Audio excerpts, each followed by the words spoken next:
This past century has seen several positive mutations in banking where we've made adjustments to the basic structure of the technology and the institution in order to accomplish slightly different objectives or to control for different kinds of risks or problems that we have observed.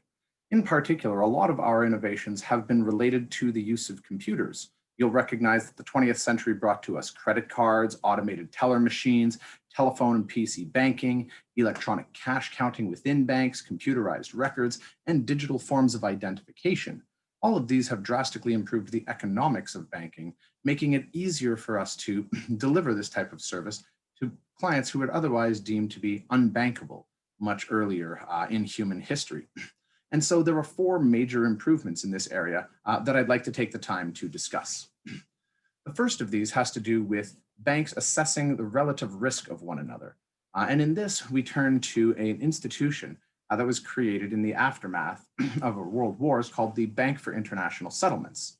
Now, the BIS was originally established to try to facilitate inter-government transfers, generally of gold, but it slowly developed over time into a talk shop effectively for the world's central bankers so that they could try to decide on a common harmonized series of rules that they could impose on their subordinate banks that would facilitate these banks dealing with one another.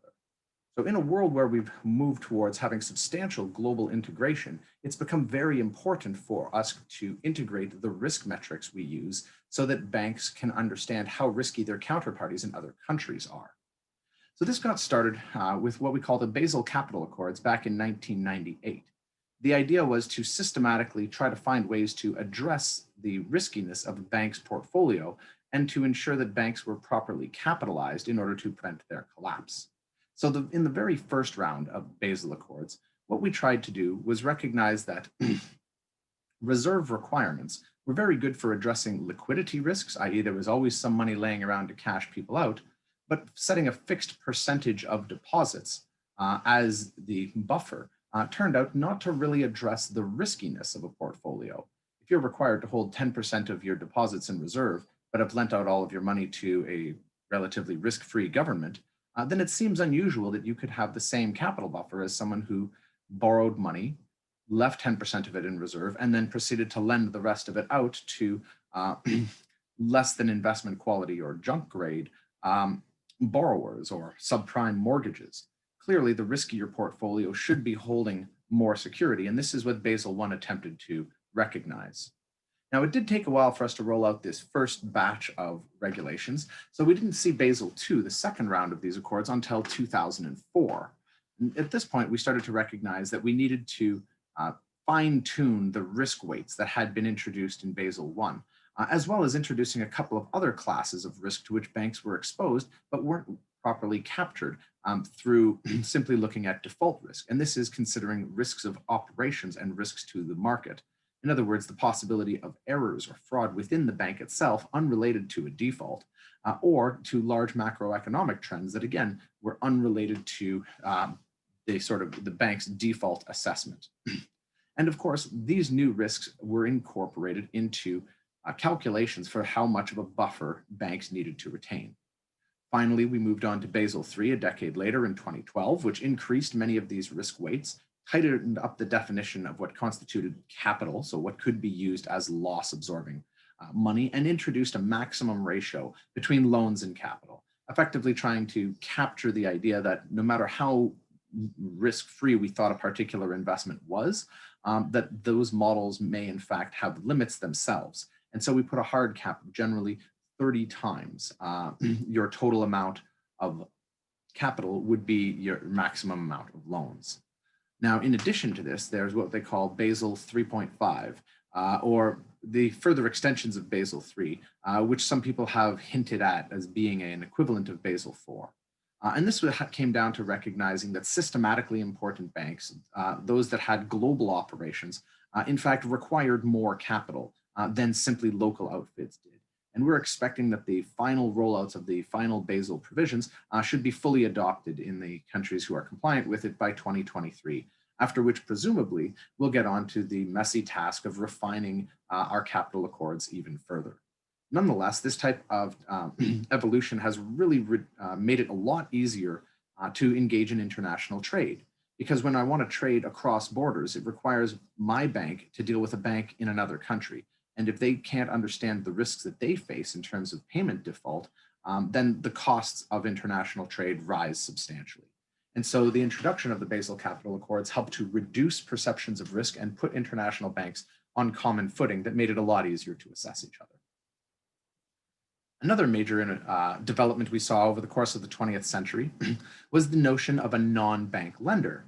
Now, of course, non-bank lenders have been around, well, since antiquity, but we have seen a substantial increase in the notion of new institutions that are borrowing specifically to lend.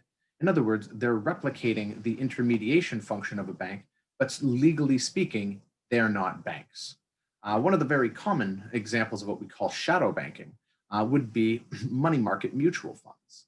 In the late 1970s, US interest rates were capped by Regulation Q at 6%, but with inflation running to 8, 9, 10, 12%, investors found that bank deposits simply weren't enough.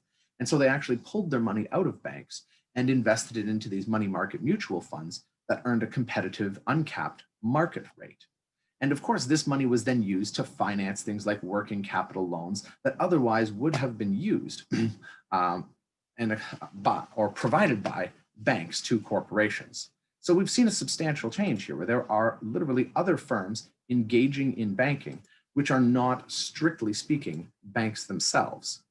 Now, this has evolved a lot over time, and we have a number of other banking institutions that we can turn to if we're looking for loans. These include things like mortgage lenders or hedge funds, or even companies that engage in repackaging of asset-backed commercial paper. This is particularly valuable for us because it multiplies the number of channels of intermediation that we have, which makes it a lot easier for companies to decide how it is that they'd like to raise money. And it forces competition into the market for lenders, which overall tends to reduce interest rates and increase surplus across our entire society. So there are some interesting problems, of course, with shadow banking. When we're looking at shadow banking, we have to recognize that there are potentially some serious problems that can emerge. In a situation where corporations are relying on shadow banks, one of the things to be mindful of is that these institutions are not regulated like a traditional bank is. They're not required to hold the same sort of capital that a traditional bank does in order to prevent the possibility of defaults. And this can lead to unusual acts of regulatory arbitrage. It can also lead to reductions in underwriting standards. And finally, it can lead to a buildup of systematic risks just off of the radar of banking regulators. This was a particular problem in China over the last decade, as the central bank and central party committees tried to restrain credit issuance to certain sectors which they deemed to be overheating or had too much industrial capacity, like steel or concrete or coal mining. But what ended up happening is that even though official banking sectors or official banking channels had reduced lending to these sectors, in many cases, they actually saw that corporations in non-restricted sectors would borrow the money and then lend it to those sectors anyways, in what was called an entrusted loan. Now, that might seem to be a small issue, but entrusted loans were actually hundreds of billions of dollars US just within the Chinese market. So, of course, the regulators realized that this was a particular problem. And so in 2018, they began to engage in a bit of a regulatory crackdown to try to limit the extent to which risk would be building up outside of the purview of regulators. But this still remains a problem in the Chinese market today. We haven't really worked out a good solution to how to regulate shadow banking, but I suspect that we'll be seeing an update to the Basel Capital Accords to account for more than just banking in the next round. We'll have to see what the 2020s hold in that regard. Next, I want to consider another important evolution in banking, which has been to try to bring banking to the world's poorest people. One of the big problems that poor people face is that the kinds of loans that they need generally don't create enough of an interest rate spread to justify the fixed cost of loan issuance. For instance, if I need to borrow $20 for a month, and I'm going to end up paying, let's just imagine 1% interest in that time, that implies a 2% total interest rate spread, provided I pay, of course, for a bank. Now you can imagine a banker who makes even 50 grand a year, even if we had a banker making 20 grand a year, they simply wouldn't be able to devote proper time to these sorts of loans in order to assess their riskiness. And if they did, it might take $5 worth of their time to earn $2. So of course, this meant that traditional banks simply didn't bother banking with the poor. They didn't focus on this idea of trying to bring banking technology to people. Instead, they focused on trying to generate profit.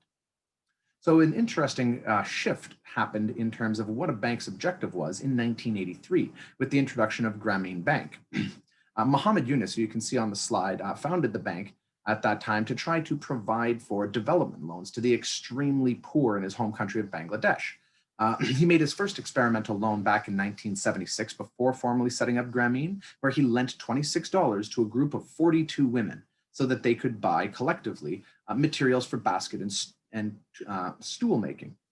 It turns out that they had the women within 18 months completely paid off their business loan and had become successful entrepreneurs from that. They simply lacked the kindling to get started on their small business. And as soon as there was an opportunity for them to access capital, they quickly took advantage of it. Now, most of these small microfinance loans are uncollateralized. And there's a good reason for it. The poorest people in the world rarely have collateral over which they have clear title. Similarly, the poorest people in the world often lack identification, which is a particular problem in some countries. And therefore, it is a real challenge to try to ensure that we are able to channel resources to the people that need it the most. One of the techniques that we've used for trying to overcome the problem of non-collateralized loans is the use of solidarity lending. Solidarity lending involves, as Dr. Yunus did, lending money to an entire group of people and making them all jointly and severably liable for the debt. In other words, of those 42 women who borrowed the $26, each of them was ultimately responsible for that. Had all of the others simply chosen to default, each one carried that obligation to ensure that the group collectively paid it off. Now, the reason this works so effectively is because the people who are borrowing collectively generally have some dimension of affiliation, which makes them loath to want to default on each other. If an individual borrows from a rich banker, they often don't feel any type of pain associated with defaulting on that banker. But if I have co-signed on a loan with my neighbors of 20 years, then I understand that me defaulting on the loan will have an impact directly on my community. And as a result, many of these types of solidarity lending loans experience lower rates of default. On top of that, we see further use of sort of clever and analytical tools, recognizing that in many cases, women in households are less likely to squander loans. And this is not based off of any sort of any obvious psychological problem, and it is more a cultural problem in certain areas. For instance, when they attempted to bring Grameen Bank's model into Kenya, one of the things they found is that women in rural Kenya traditionally did not use cash. And so when they made cash loans to women in rural Kenya, what they often found is that their husbands would seize the cash and spend it on prestige goods, as opposed to necessarily investing it into a business. And this created a lot of problems because women who had borrowed cash were expected to pay back in cash and found that they could not because the money had simply been seized before it was even used. So one of the adoptions to this was to provide loans in kind instead of loans in cash, recognizing that people needed certain kinds of goods for their businesses. And so some of the microfinance lenders actually purchased the goods on their behalf and then rendered them to the borrowers rather than providing cash to the borrowers and then sending them off. But there's also been a lot of other problems related to microfinance, aside from just having to make modifications to suit local cultures. One of the other issues that emerged were predatory lenders who sort of used microfinance as a guise for loan sharking. And there's a lot of these around the world, especially people who will go out and make small loans to rural farmers and then expose them to extraordinary amounts of pressure to try to get them to pay back loans that have been offered at usurious interest rates. In fact, this led to a spike in farmer suicides in Bangladesh. Not through the actions of organizations like Grameen, but rather through the actions of loan sharks masquerading as microfinance institutions. So it's really important if you hope to make a big impact on the world's poorest people, that you recognize that, one, there are cultural barriers that can prevent certain kinds of techniques from being transported between regions. And also, we have to recognize that a lot of people are necessarily going to use an attempt at virtuous banking to simply disguise their greedy and selfish pursuits. Finally, I want to talk a little bit about the extension of banking to those people who are physically challenging to reach in the depths of Siberian wilderness or in the Amazon rainforests. Today, roughly 75% of the humans have access to a bank account, which has really, really dramatically improved our ability to coordinate and issue payments across people. And this has really allowed savings from every corner of the earth to seek out opportunities, which have created economic growth for a large number of people. But we still have to recognize that nearly 2 billion humans around the world are completely cut off from the banking system, which means they don't have access to credit, they don't have access to ledger-based payments, and they don't necessarily have access to any kinds of saving device other than jamming currency under their mattress. So our objective when trying to bring banking to these distant communities is ultimately to try to facilitate the flow of capital and to make it more accessible for people who might otherwise be geographically limited. One of the big techniques that we've been able to use for this is developing cell phone networks and digital banks that operate on the internet effectively. But of course, this has its own limitations. Not every country has good cell coverage. Not all of the poor users in a rural part of the world necessarily have smartphones to run these apps on. And so we have to recognize that one of the big limitations of being able to bring modern banking to people in rural third world countries is the physical infrastructure, right? Without consistent electricity, you don't have cell towers. Without cell towers, you don't have the ability to engage in smartphone banking, which of course requires devices for people as well. So absent of even the most basic things like regular and consistent electricity, the idea that everybody will suddenly be made better off because they can bank on their smartphone doesn't always hold as much water as we'd like. So we really need to think carefully about what is necessary in order to facilitate the leapfrogging of poorer parts of the world into the 21st century. Now, as a final thing that I think is particularly interesting to consider is the way that some banks have physically gone to their customers. And I don't mean by building cell towers in the middle of the steppe or in the middle of a Siberian forest. Instead, the example I have is actually from this last link at the bottom of a bank that wanted to reach its customers deep in the Amazon. So rather than expecting them to bring themselves to the bank created a branch on a boat and would sail upriver to all of these various small communities such that they could regularly bank every couple of weeks when their bank actually came to town. So as you can see, there's still a lot of room for improvement. We may have very sophisticated and modern banking tools available to us in the developed world, but there are literally billions of people who are still being left behind by the march of banking into the 21st century. And we would do well to try to make sure that we raise the floor and bring everyone into the sort of future prosperity that this enables.